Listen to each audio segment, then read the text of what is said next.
tonight to Olga Bat Aaron. Her neshama should have an aliyah. Today is her yahrzeit.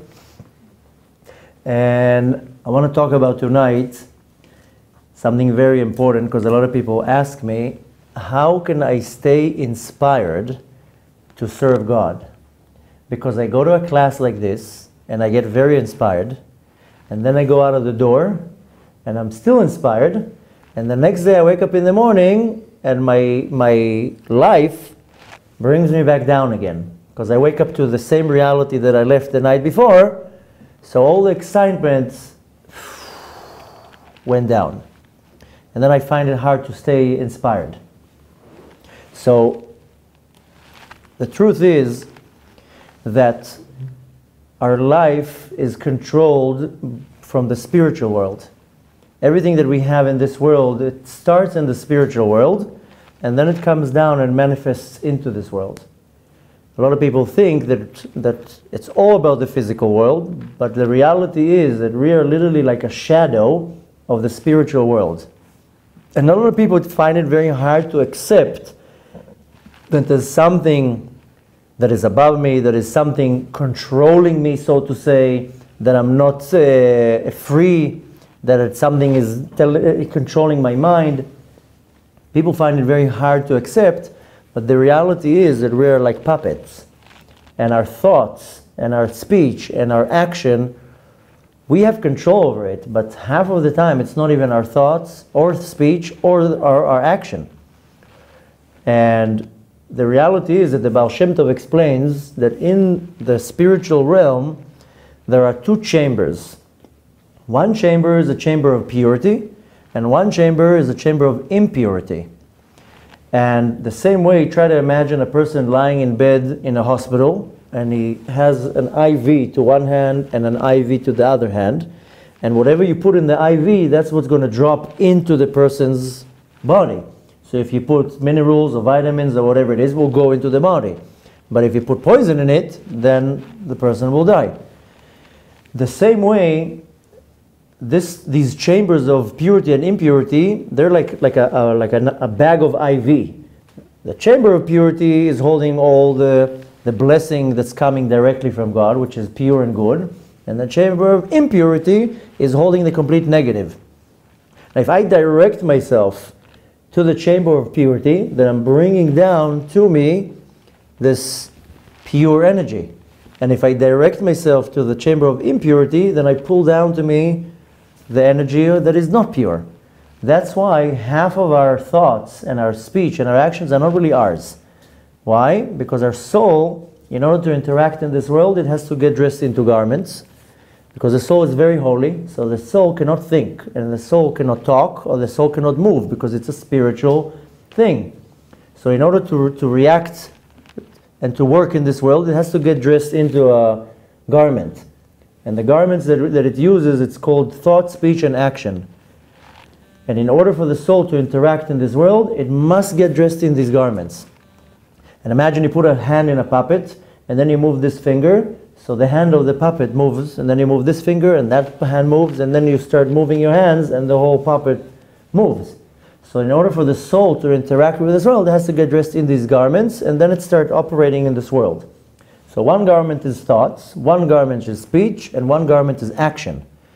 So if the soul is directed to the chamber of purity, then these garments are going to be pure. And if it's directed to the chamber of impurity, then the garments will be impure. I'm the one that's moving it. That's why the body is the one that sins. And the body is the one that makes the mitzvah, not the soul. The soul is like the driver. Imagine like a driver. He gets into the car accident, nothing happens to the driver. It's the car that gets damaged. I mean, assuming it's a not such a big accident. Unfortunately, if you want to use the same metaphor, if it's a big accident, also the driver gets hurt. Same thing with a severe sin, that not only the body gets hurt, also the soul gets hurt. But in most cases, the driver is kind of protected in the body. In essence, the body can do a sin, the essence of the soul doesn't get hurt. I mean, the external part and the lower part of the soul, what is called nefesh and ruach, but really the neshama itself cannot be damaged by the sin. And when it gets to do a mitzvah, it gets rewarded for that. But either way, the soul is kind of like a driver into a vehicle. So my body is the one who will direct to which chamber I'm getting my energy from. If I direct myself to the positive side, then my energy that I get is positive. And then it means that my thoughts are going to be pure, and my speech and actions will be pure. And that's why you see that sometimes during the day you have suddenly a very not good thought, and right after you can have a very good thought. And you have kind of like a yo-yo in your mind. In one way, somebody tells something, you get very upset, and right away your good thought tells you, okay, they didn't really mean it, or whatever, or okay, forget about it. You constantly have this yo-yo in your mind between the good and the bad. The reality is that all your negative thoughts, your speech and your action is not yours. It's not really yours. It's coming from what's called sitra achra, the other side, the side of impurity that gets dressed into you to operate in this world. That's why a lot of our thoughts are not really ours. Now, a lot of people don't understand the meaning of the garments. I mean, I understand I have a bad thought, but what do you mean an impure speech? So unfortunately, most people in this world, somebody will do something, and then right away they throw a curse. Somebody cuts them in the car, right away, I don't want to give examples, right away a bad word comes out. Like, why? Why can't you say, Baruch Hashem, or whatever? Why? Because when somebody does something to you, and you get upset, because how dare he cut me? How dare he do that? It's already coming from a place of an ego, and right away, the sitra achra, the other side of holiness, will get dressed into you for you throw in a bad word. Now the reality is that we're not allowed to curse. It's a sin to curse. We're not allowed to say bad words because our mouth is so holy. Our mouth was created to praise God. That's it. To praise God, to bless God, to say Torah, to eat, that's it. We're not allowed to curse. It's very bad to talk bad words. That's why our sages say, Letzor neshonecha mera. Hold your tongue from saying anything bad. So of course, real bad things is lashon hara, to gossip.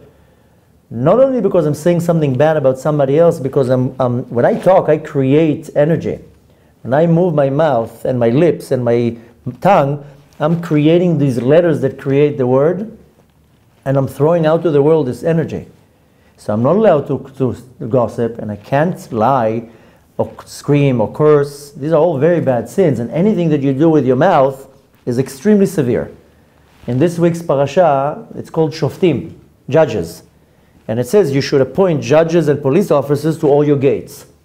So of course you want to see it in the physical world to say, okay, I need judges and police officers so we can have a normal civilization. But the mystical explanation to that is that we have 7 gates to our body. 2 eyes, 2 nostrils, 2 ears, and 1 mouth. And the parasha, when it tells you to put officers and judges to your gates, is you have to put judges and officers to your spiritual gates. And what does it mean, a judge and an officer? If I look at something, right away has to come a judge, and to judge if it's the right thing to look or it's the wrong thing to look at. And right away, if I have a good judge, it tells me, don't look there, then the officer will do the action. Same thing with my ears. Somebody will start talking lashon hara. My judge will tell me, this is lashon hara. Don't listen to it. And right away, the officer that brings down the decree, then I don't listen to it. So the parasha, when it teaches us to appoint judges and officers to our gates, is to our eyes, ears, nostrils, and mouth. Now the nose, most people don't understand. What's wrong with the nose? I mean, eyes, I understand, not to look at the wrong places. Ear, not to hear the wrong place, the wrong thing. The mouth, that's the most dangerous one. But the nose, the reality is that our nose is extremely sensitive. And we constantly breathe. Constantly, every 2 or 3 seconds, we take a breath. Most people don't notice it, but the majority of people, you don't notice that you breathe. You're not concentrating every second that I'm breathing. Inhale, exhale. When you do sports or you do yoga or something, you're concentrating on your on your breath. Which this is one of the basics of the meditation, because you're concentrating on the energy that enlivens you. You're meditating on the fact that I'm inhaling air and exhaling. That's how I'm focusing myself, because our system is not to concentrate on my breathing system. But the reality is that every 2-3 seconds I take a breath. And usually it's through my nose, not through my mouth. Because now I'm talking, I'm breathing. As I'm talking, I'm constantly breathing. It's coming through my nose. So since it's coming through my nose is a very important gate. When God put a soul into Adam HaRishon, He blew it through his nose. So it says, "Vayipach be'apiv nishmat chaim." He blew through his nose his soul. So constantly we're breathing without even noticing. And even though it's not tangible, it's affecting us, everything that is around us. So bad smell can affect us bad. That's why, for example, according to the law, the halakha, the oral law, I'm not allowed to pray when there's a bad smell. If I'm close to the bathroom and I smell the odor, I'm not allowed to pray there. If I'm outside in the field and I smell manure or droppings of an animal, I'm not allowed to pray there. If chas v'shalom somebody in the synagogue, excuse my language, some air goes out, you're not allowed to pray. If you're sitting at a table and you're saying Birkat Hamazon, you're benching, and somebody has bad air, bad smell, or the baby's next to you with the diaper, you're not allowed to say Birkat Hamazon. So our nose is extremely, extremely sensitive, to a point that a lot of people constantly worry about the fact that they don't have the level of belief, what's called emunah. They lose belief very easy. Or you see somebody who's not observant, and they don't have any belief. And a lot of people tell me, what could I work on to strengthen my belief? So there are different mitzvot that really help strengthen our belief. But one of them is smelling good scents from herbs. That's why we smell, one of the many reasons why we smell on Avdalah, we smell something good. That's why you see in many of the shuls, they have, how do you say hadassim in English? The leaves that we use on Sukkot to put with the lulav. These, I don't know how you call it in English, hadas. Excuse me? Mort? Mort, yeah, mort. Okay, but you know what I mean. You know, in the species, we have four species in Sukkot. You have the lulav, you have the etrog, you have the arava, and then you have the sim. It's just small leaves. It gives very nice scent. A lot of shuls, they have them there, and people just come and smell all the time. Yes. Smelling good smells from herbs and saying a bracha on it arouses the power of belief. When a person doesn't believe, one of the basic things that I constantly say is make them say Birkat Hamazon. When you say Birkat Hamazon, the grace after meal, it strengthens the person's belief, because we are born with believing. It's built into our soul.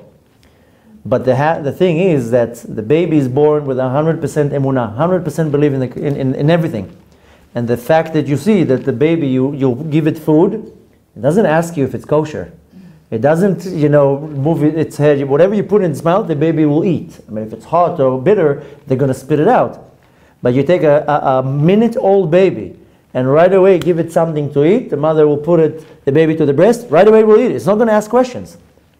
When they take the baby out of the hospital, the baby doesn't say, wait a minute, let me ask my friends here if mom is real good to go with. I mean, babies have 100% belief. Whatever you tell them, they believe. Mm-hmm. And then when they're like a year or two, people say they're naive. They're not naive. They just believe everything. They have their level of emunah, of belief, is not damaged yet. So whatever you tell them, they believe. But then people start lying to them. And the first one that lies to them is their parents. So the child, already 2 years old, 3 years old, what's going on here? What's wrong now? Mommy's now a liar.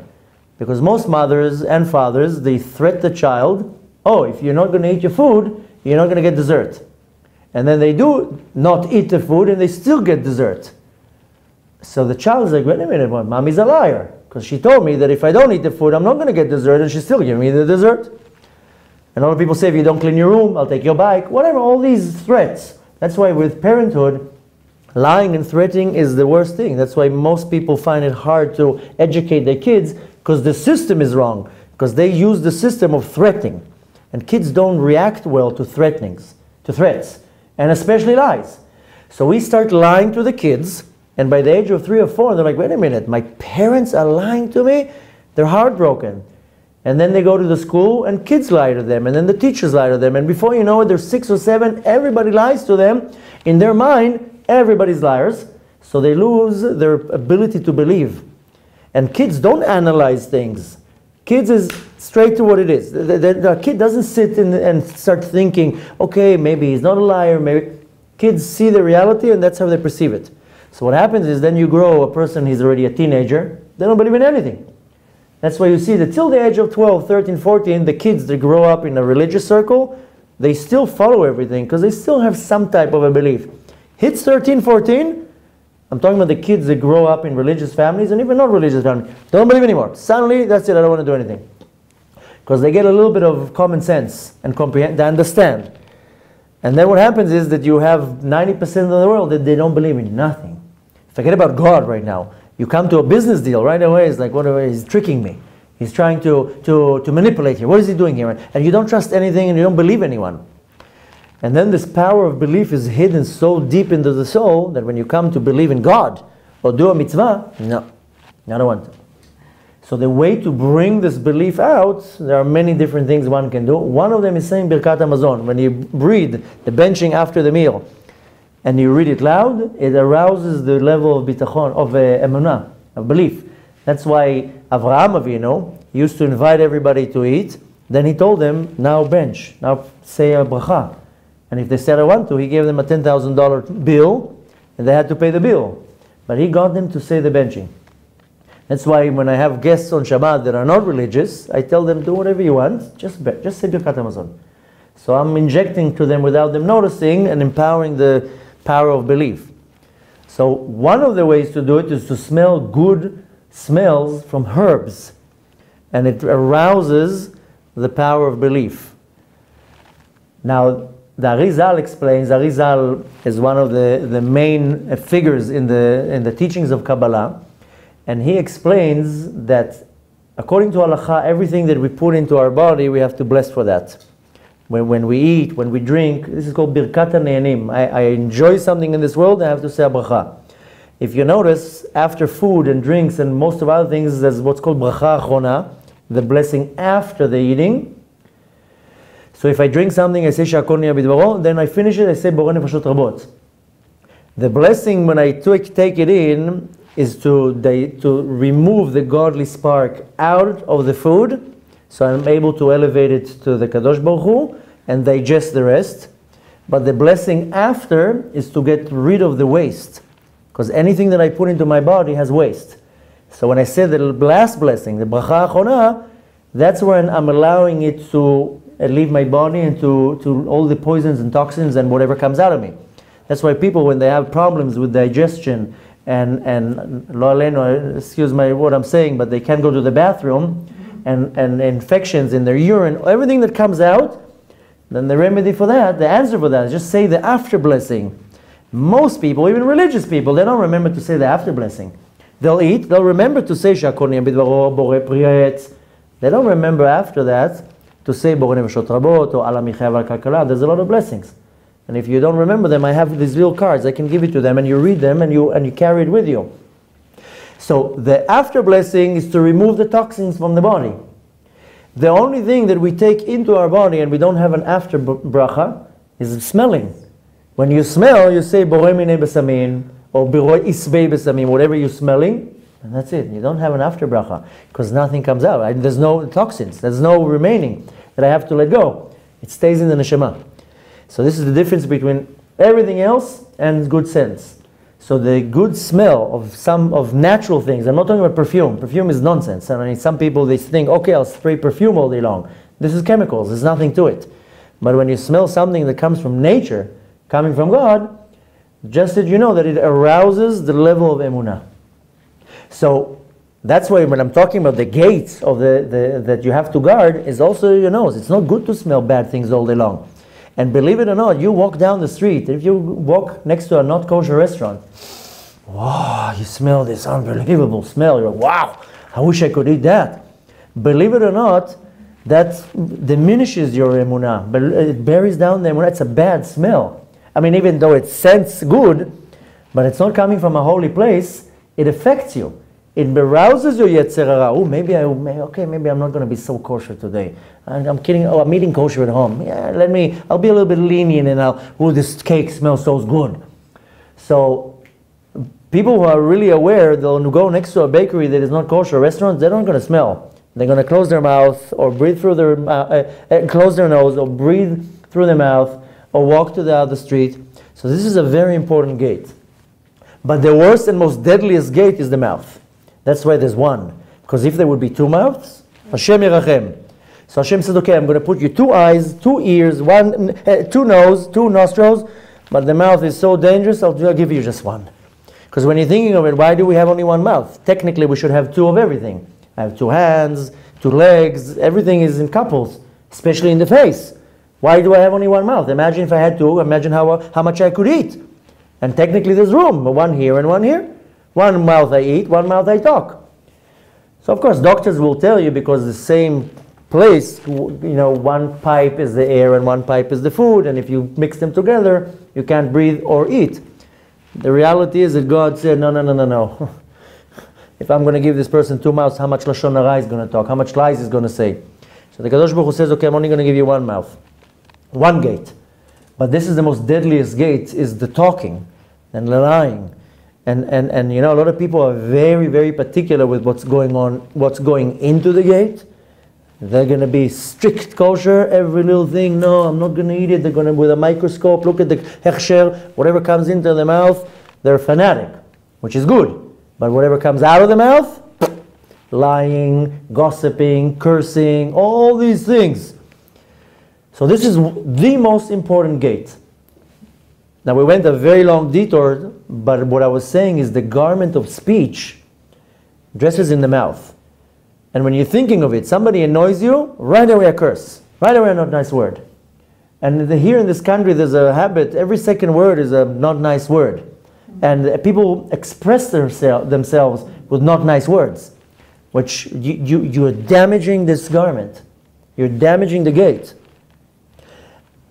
That's why many people, they get problems in their teeth, because the whole entire area is not pure. So yeah, they say, oh, okay, I'm eating a lot of sugar. I know people that don't eat any sugar. And their mouth, they have all sorts of problems in there. They get sore, how do you call them? These sore things in the mouth that really, really hurts. How is it called? No, sorting. No, like this. Whatever. So a lot of people, they get sores in their mouth, and it really, really hurts. Yeah, she said the right one. Doesn't matter. And a lot of people get cavities and all sorts of problems in their mouth because the mouth is not pure. And the mouth, every limb that I have is to serve God. My hand was created so I can put charity into a box and help put tefillin and to carry somebody and help them. And every organ that God gave me is to serve Him. We read it in Nishmat Kol Chai. Some people have the habit of reading every day Nishmat Kol Chai. We read it on Shabbat also when we pray. If you don't understand Hebrew, then read the translation. And we say it very clear. Your mouth that you gave me is to praise you. And my eyes is to look just at pure things. And my voice is so I can thank you. And the reality that God gave me abilities and energy only to serve Him. And anything that I directed negative, then I'm using a tool that the Kadosh Baruch Hu gave me to use it either against Him or unuseful. It's like me having a worker, and part of the conditions of the job is that I give him a car. And that's part of the job. Let's say a delivery person. And then he takes the car and robs a bank and runs over people and gets speeding ticket and parking tickets. And I'm like, hey, what are you doing? It's on my name. It's my car. Why are you damaging it? I gave you a car to work for me and to have a job with my car. You can't do that. Kadosh Baruch Hu says, I gave you a body, I gave you a mouth to thank me, to praise me, to pray, to say good things, to teach Torah. So the garment of speech gets impure with all these things. And if you're noticing, most of our daily conduct is with our mouth. I mean, our actions are also can be not pure. So all three of these garments can either get dressed and energized by the pure realm or the impure chamber. I direct it. That's the body already that's directing it. So if my entire day I'm trying to focus, to channel myself to the chamber of purity, then my thoughts are constantly pure. I'm not going to think of all the junk that's in my mind. All day long we have junk in our mind. I mean, if you really one time stop to concentrate on your thoughts, I mean, if anybody could read your mind, they would think you're nuts. If what's going on in your mind all day long. So the reality is that there are different types of meditation in Jewish belief. One type of the meditation is called hashkata, to silence your thoughts. Because our thoughts are constantly running in our mind. We don't control our thoughts. And really 90% of the thoughts that we have in our mind are not really ours. We see something, right away it will be translated as a thought. All sorts of things like that. The sitrach, on the other side of holiness, will get dressed. If I give him an opening, it will get dressed in the garment of thought, move away the soul, and start bringing these impure thoughts into my mind, and impure speech. Like you driving now in the car. 30 years ago here in Los Angeles, I think it was like this in Los Angeles, it was this like that in New York, you would stand with the car, somebody will come on the junction, open the door, throw you out, and take the car. So this is the sitra acha, what he does. You're driving the vehicle, suddenly he comes, he pushes you out and says, okay, I'm now driving the vehicle, and you start getting all these impure thoughts, and you're not talking the right way, you're not behaving the right way, because somebody's dressed into your vehicle, somebody took over. Why? Because you weren't on alert. You weren't busy focusing on pure things, so you left for 1 second the control. So who comes in? Right away comes in the other side of holiness. Because our body is like a vehicle. And I have the obligation of keeping it pure. If I keep it pure, nobody can come in. If I don't, then I basically open all the doors, anyone can come in, and when I leave, right away there's an absence, there's a space from something holy, right away unholiness will come in. That's how it works. So when I guard all my gates and I channel myself to a channel of purity, I don't deal with impure thoughts, and I don't deal with impure speech and all these things. The question is, how do I do it all day long? How can I all day long channel myself to the chamber of purity? How do I channel myself all day long to the chamber of purity? I mean, I have to work, I have to look at things, I live in not such a pure place, I don't live in Tzfat. Even when you live in Tzfat, even sometimes in pure places, there's things that are impure. How do I constantly manage to be focused on pure things? And now if all day long I will be focused on pure things, then I'm pulling my energy from the chamber of purity. Then I don't have a problem. And if I channel myself to the chamber of impurity, then that's how my day will be. The question is, how do I do it? Okay, I got the point. I understood. Now what? Now, if you notice, we have two types of mitzvot. We have positive mitzvot and we have negative mitzvot. The positive mitzvot are not because they're positive to do. That's not why we call them positive. It's because we have to do it. Then you have negative mitzvot. And they're not called negative because they're negative to do, rather because it's a precept. You're not allowed to do. You're not allowed to mix meat and dairy. You're not allowed to drive on Shabbat. So these precepts are the negative mitzvot. We have 248 positive mitzvot, and we have 365 negative mitzvot. In order for me to keep my camp clean, it's only the negative mitzvot. It's not the positive mitzvot. That's why I mentioned last night, you're all there last night, that I said about keeping Shabbat. Keeping Shabbat, if you go to sleep when Shabbat comes in, and you stay in bed for 24 hours, and you go out of bed after Shabbat, then you kept Shabbat, because you didn't desecrate it. So you can sit in bed for 24 hours, you kept Shabbat. When do you start desecrating the Shabbat? When you start doing all these actions. So technically, theoretically, if one sleeps for 24 hours, and many people do it, then they have no problem. I kept Shabbat, because I didn't drive, I didn't turn lights on, I didn't cook, I didn't do anything. I didn't move. Now, I have to start doing positive mitzvot during Shabbat, because I have to do it. But if I didn't do it, I didn't do any damage. This is like almost like staying home. You wake up in the morning, you don't feel like going to work. You call your boss, you tell him, I'm not coming to work today. He's a nice boss, he tells you, don't come. Just for today, you're not getting paid. So you're saying, fine, I'm fine. I just want to stay home. What was the result? That you didn't get paid. That's it.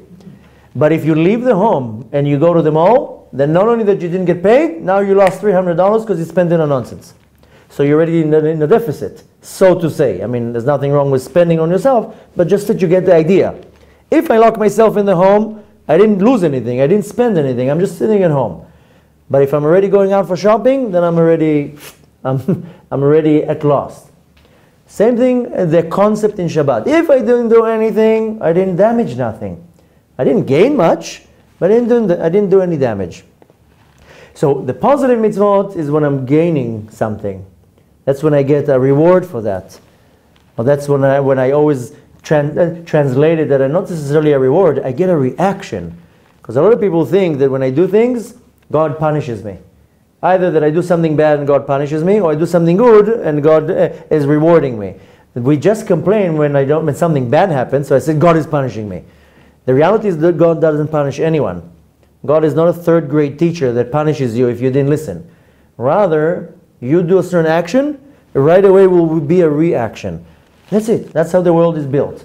So if the action is positive, the reaction is positive. If the action is negative, the reaction is negative. That's it.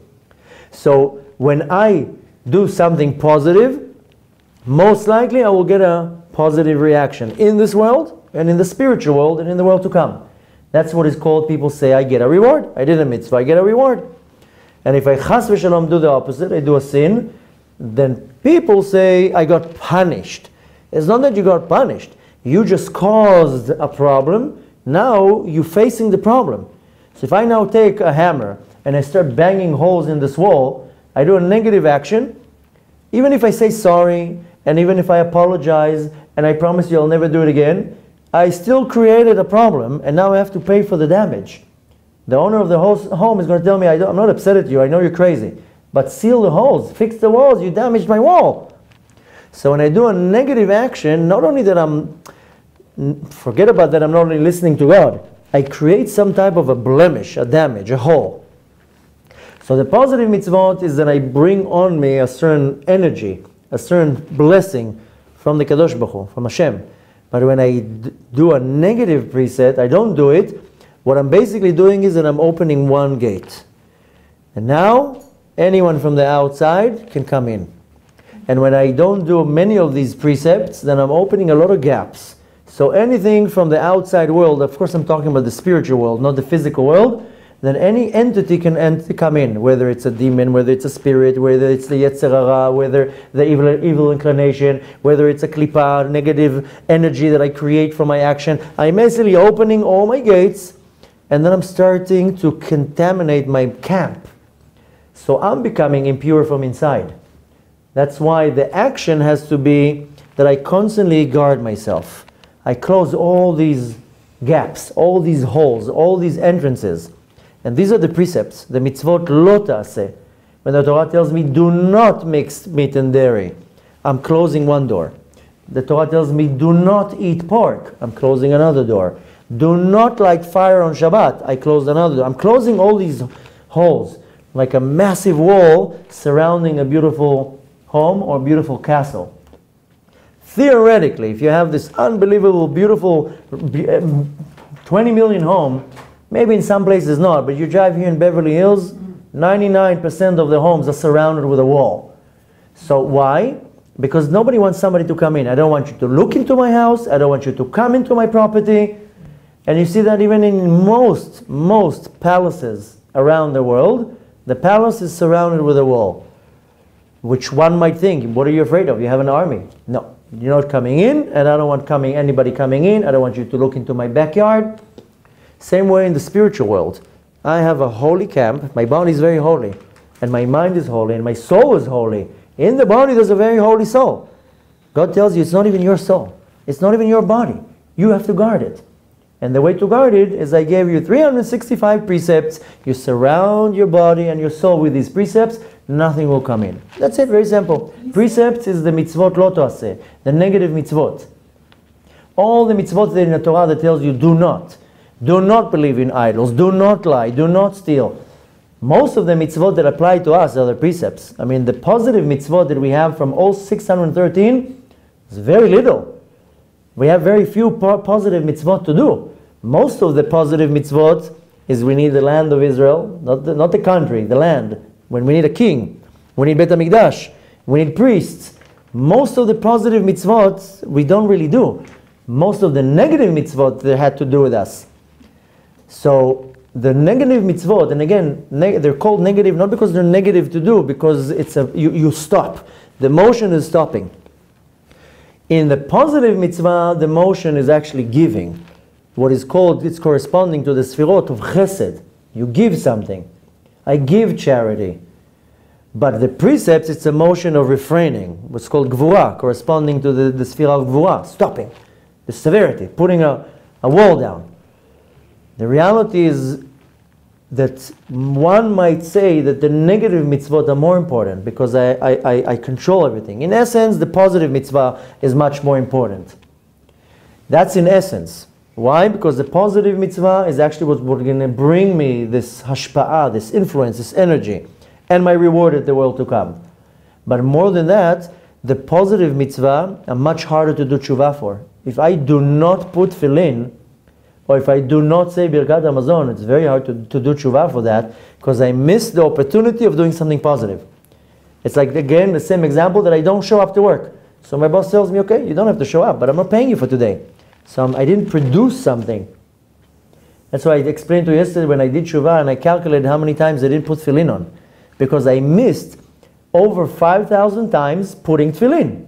So I'm in a deficit right now. It's very hard to, how can I pay it back? I lost the opportunity. I had the opportunity to buy the lottery ticket and I didn't. That's it. It's never coming back.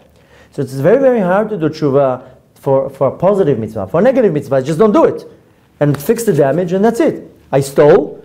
This is a negative mitzvah. Give it back. Apologize. That's it. I don't owe you anything. We're good to go. With a positive mitzvah, it's very hard to reimburse, so to say. But we see that in essence that a positive mitzvah is much more important than a negative mitzvah. And one of the examples that our sages teach us how to see it, that a positive mitzvah overpowers a negative mitzvah. There's a negative mitzvah that you're not allowed to mix wool and linen. It's called sha'atnez. But if you look at a man's tzitzit, the garment of the tzitzit is linen and the tzitziot, the strings, are wool. So I'm mixing wool and linen. How can it be? Because it's a positive mitzvah. So since it's a positive mitzvah, the positive commandment overpowers the negative commandment. Therefore, I can wear a garment that is from linen and mixed in it is the tzitzit from wool. So the positive mitzvot are much more important. These are the gems, the diamonds. But I must have the negative precepts to protect it. I mean, I can wake up in the morning and say and pray, which is a positive mitzvah, and then I give charity, which is a positive mitzvah, and me as a man, I put tefillin on, it's a positive mitzvah, I put tzitzit on, another positive mitzvah, I learn Torah, another positive mitzvah, and I do so many positives. One negative that I did, I opened up now the door to the safe. Anyone can come now and take everything that's in the safe. Now when you have a lot of money, of diamonds, of jewelry, you hide it in the safe, you close the door, lock it, nobody can get in. You don't leave it on the table. So I can be full of positive mitzvot. Almost any human being is full of positive mitzvot. You just wake up in the morning, you smile to your husband, good morning, you want a cup of tea? That's it, positive mitzvah. I did Avat Israel. So I can be bombarded with positive mitzvot. One negative mitzvah, I open the door. Now the klipa, the sitra achra can come and take it. That's it, right away. Takes control over it. It doesn't necessarily take the power of my mitzvah. My mitzvah is mine forever. Nobody can take it. But it has control over it. Like my car. I leave the car open. Some young guy can say, ooh, that's a nice Ferrari. Let me take it for a spin. I'll bring it back in 2 hours. Nobody will notice. So somebody can come in and take my energy, my positive mitzvah. That's where I start dropping my energy. That's where I start dropping my inspiration, so to say. So if I get inspired, now you're sitting here and you're getting very inspired and you're hearing all these good explanations about the Torah and you're sitting here and enjoying yourself, and now you go home and like, wow, I really want to be a better person. I'm going to stop doing this and I'm going to stop doing that and I'm going to get myself together and it's the month of Elul and I'm doing good tshuva. And then you walk out of the door, all the air goes out. Why? Because there's too many gaps that are open. Now we know, we spoke about it yesterday too, but we know that there's a spiritual negative entity that is called klipa. Klipa, the translation of klipa is a husk, or shell, or peel, that covers over the fruit. Usually the klipa, the peel, is not edible. You take an orange, the peel is not edible, it's bitter. Some of the fruit, you can eat the peel. A cucumber, an apple. So the same way, there are bad klipot, which is called the shalosh klipot atmeot, the 3 impure klipot, that this is completely bad. But you also have what's called klipat noga. Klipat noga is, it's mixed, a little bit good, a little bit bad. That's corresponding, if you want to compare it to an apple. You can eat the peel. Some people don't like it. Most people do eat the peel. It's edible, but a lot of people don't necessarily. Like, for example, a cucumber. Most people peel a cucumber. So, in the spiritual world, so there's what's called klipat noga. It's mixed good and bad. But there's also these klipot that are called 3 klipot, shalosh klipot meod, 3 impure klipot. This husk. Husk is like a peel. It's like something rough. I call it a spiritual infection because, like an infection, you have a few bacteria, they multiply. They start multiplying and they're infecting a healthy area. And in order to move the infection, you got to remove it, whether with antibiotic or whatever. Probiotics, whatever. You need to remove the infection. This klipa is like an infection. It starts with one and will multiply. But this is what's called avera goreret avera. One sin will draw another sin and another sin. You lie once, you can't lie once. You have to now start thinking of the next lie and the next lie. So this klipa is multiplying and it's growing. So this is what we want to not have control over us. Now these klipot, there are many types of klipot. They have names. Each one affects something else. Like a virus, each virus affects a different place in the body. These klipot, they affect different places. So one of the main klipot is called Amalek. When you read the Torah, even though it's a very fascinating story, beneath the layer of the story, there's also a mystical explanation. The stories in the Torah actually happened. If it says that Avraham Avinu did something, he really did it. Anything that says in the Torah is 100%. It's not a fairy tale. It's not a metaphor. It's real. But in between, if you start sifting it, there's a very mystical explanation. And there's hints. There are 4 levels in the Torah, what is called Pardes. Pardes is the acronym of Pshat, Remez, Drash, Sod. Pardes in Hebrew is an orchard. But it's just an acronym of the 4 levels you can interpret the Torah. So the Torah has many, many levels, many layers. So when the Torah is talking about Amalek, which is a nation, it's talking about a nation that came to fight the Jews when they left Mitzrayim. And it says that this nation came to cool them down because they just went out of Mitzrayim. They see these miracles. So Amalek comes and says, don't get so excited. Relax. Take it easy. So this klipa of Amalek comes and cools you down. So you leave this door tonight all inspired. This klipa is going to start cooling you down. Don't get so excited. It's okay. Do it tomorrow. Do it the next day. You don't have to do this mitzvah. Relax. So I need to constantly make sure that Amalek is not coming into my life. To cool me down. To get me uninspired. And the only way to do it is to surround my neshama with these walls. And these walls are all the negative precepts. That's it. That's how I keep the inspiration. To get the inspiration, you come to a class. You go on Shabbat, you hear the rabbi talking, he gives a beautiful speech. Wow, you get all excited. But you're getting excited, it's almost like getting a big paycheck, and then the next day you go to the casino and you blow it off. You make one mitzvah, you already brought into you so much unbelievable energy. It gets you all excited, all hyped up, all inspired. And you only want to do good. And then comes this klipa and it's looking for a gap where it can get in from. It gets in, then what it does, it moves the focus. Imagine like a valve. And the valve right now, you get inspired, it's open to the chamber of purity.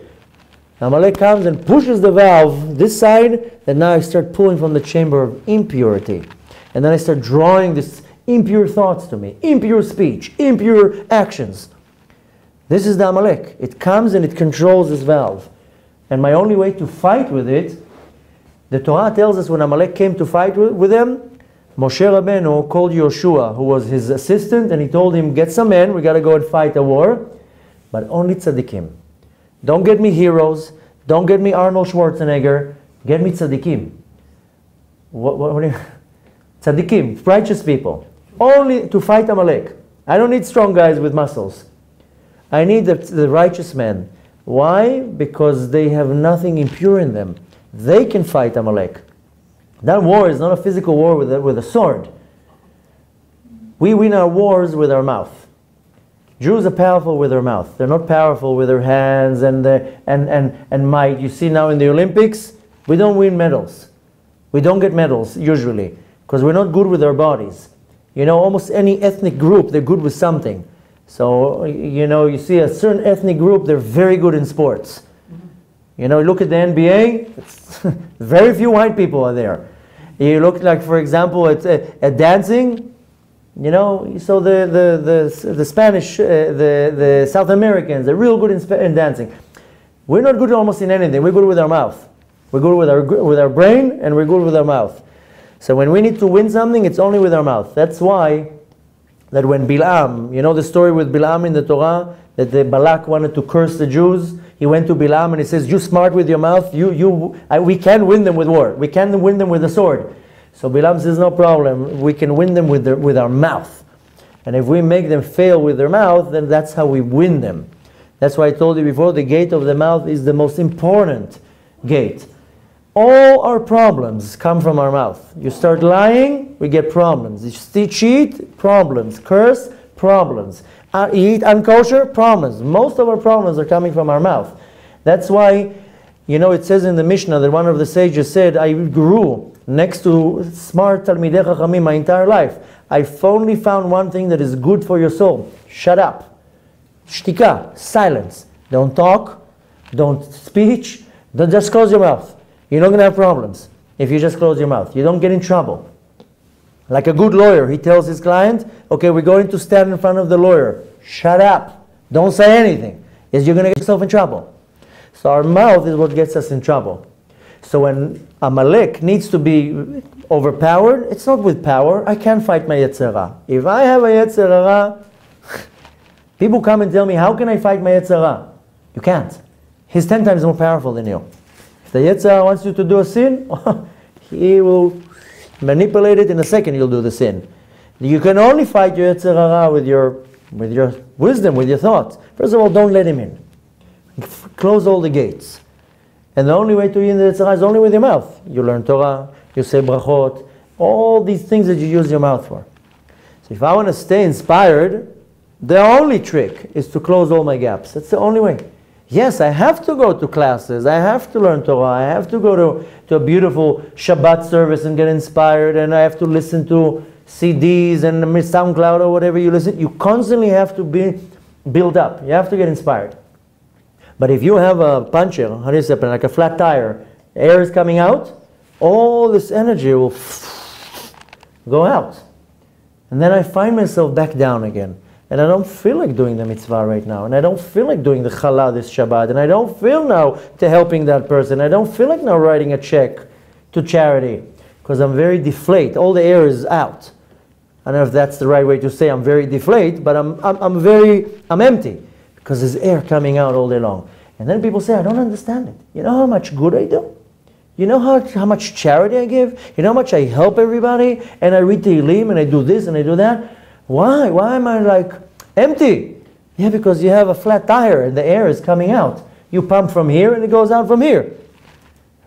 A few weeks ago, my kids, you know, Baruch Hashem, summer vacation, my wife buys this inflating pool for the little ones, and one side they pump it in and nothing happens. And then we find that there's air coming out from here. And one kid is like pumping and pumping, and he's like, "What's going on here? It doesn't get pumped." He said, "Yeah, because there's a flat hole, there's a hole on the other side, all the air is out." So we constantly want to be inspired, we constantly want to keep this inspiration. To get inspired is very, very easy. Go to a class, you'll be inspired. That's it. You're all inspired now. If we're going to make a survey right now, you're going to mark 10. I'm very inspired. People come to my lectures, they tell me, "You are inspiring me." Good. Now keep the inspiration. So if I'm pumping air all day long, and the air is coming out from here, then every day you're working, you know, you put the gear in neutral and press the gas, nothing will happen, just a little air, a little noise. So when you want to keep this inspiration, you have to constantly get it. But you have to constantly surround your body with all the precepts. And you have to go through all the list of the precepts if you don't know them. And you have to learn, what are the precepts? Where am I closing these gaps? The basic ones you can find in the 10 Commandments. Don't steal. Don't cheat. Don't lie. Don't commit adultery. Don't believe in idol worship. Now a lot of people say, me? I don't worship idols. I don't bow on the floor. If you don't believe 1% that the Kadosh Baruch Hu controls the entire world, this is in a very refined way, idol worship. If you go to work and you think I'm the one who's making the deal here, it's not the Kadosh Baruch Hu, it's not the God. It's me, in a very refined way, it's idol worship, because I don't trust God 100%. Now, the 10 Commandments, most of the commandments are negative. Not to steal. Now, stealing is everything. It's not only taking something out of somebody's bag. Anything that you take without permission that does not belong to you, that's stealing. And we talked about it yesterday. You can steal somebody's time. You can steal a thought. You can steal many things. When the Torah says don't kill, it's not only killing with a knife. You now can insult somebody in public. That's called killing him. So there are many, many ways how these 10 Commandments, the negative ones, can come into our life. People say, I don't commit adultery. I will never commit adultery. 90% of human beings commit adultery in their mind. They look in the street, the mind is cooking, and a thought is worse than an action. Worse than an action. The action, because the thought is a very refined garment. I just talked about the garments. Thought, speech, and action. The garment of the thought is so thin, it's so refined, it gets damaged like that. More than that, how do you do tshuva for a thought? For an action, here I stole this, here I gave it back. Now in my mind I have an impure thought. How do you reverse it? So our sages say thoughts are worse than actions. And most people commit adultery in their mind. The fact that you have it in your mind, that's already not good. That's to start with. Be honest with yourself. So, one of them, it's the commandment, it says, Lo tachmod. Now, I don't know how to translate tachmod. Maybe you should look at it in a translation in the Tanakh. But, Jealousy. Jealousy. Jealousy is a very severe sin. If I now am jealous of my neighbor because he has a nicer car, that's a sin. This is not a bad trait. So, if you're following the 10 Commandments, a lot of people tell me, listen, I don't want to do all the mitzvot. It's way too hard for me. I can't do all of them. Start with the first 10. Then don't worry. If you do the first 10, you'll be good. So the thing is that you have to learn all the negative precepts. And this is not the class now. We cannot go one by one right now, but there are books, there are places. And you want to learn the negative precepts so you know how to start closing your gates. But start first with the 10 Commandments. Not to cheat, not to lie, not to commit adultery in any way, not to gossip, not to be jealous. All these that do not. The ones that are very basic, it's all the kosher. Half of the kosher is negative mitzvot. Not to mix meat and dairy, not to eat pork, not to eat unkosher meat. So in general, they're very simple to know. You want to go through all these lists one by one and follow them. And the Torah says, there's a pasuk in the Torah that says, Sur mera ve'aseh tov. Sur mera means move away from evil, and aseh tov means do good. So the Torah tells you, first move away from the evil. First stop.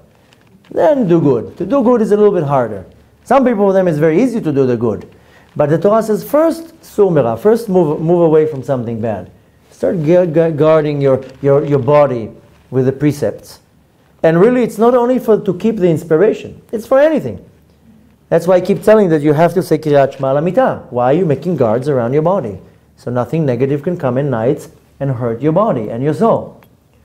But you constantly, all these walls that I'm talking about, the precepts, are not only for, now we're talking about inspiration. It can be anything, even your health, your mental health, emotional, spiritual, everything. So what you need to take from tonight is to start working on where am I closing gaps.